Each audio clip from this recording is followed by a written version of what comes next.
UP के वज़ीर-ए-आला योगी आदित्यनाथ कुशीनगर में इज्तिमाई शादी में शरीक हुए। इसके बाद उन्होंने अवामी जलसे से खिताब भी किया, जिसमें उन्होंने सरकार की जानिब से इज्तिमाई शादी के इनेकाद पर उसके फवाइद बताए। वहीं उन्होंने यूपी हुकूमत की हुसूलियाबियों को भी उजागर किया।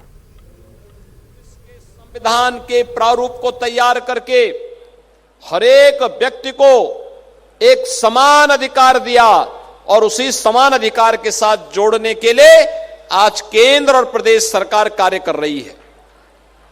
भाइयों बहनों, आपने देखा होगा पूरी दुनिया कोरोना महामारी का सामना कर रही है।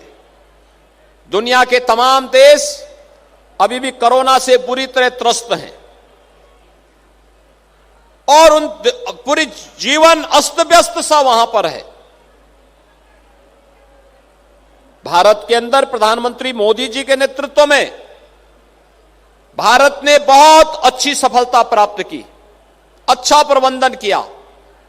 याद रखिए, जब कोरोना को दृष्टिगत रखते हुए लॉकडाउन जारी हुआ था, उस समय उत्तर प्रदेश सरकार पहली सरकार थी जिसने गरीबों के लिए, मजदूरों के लिए, श्रमिकों के लिए भरण पोषण भत्ता जारी किया था और फ्री में राशन की व्यवस्था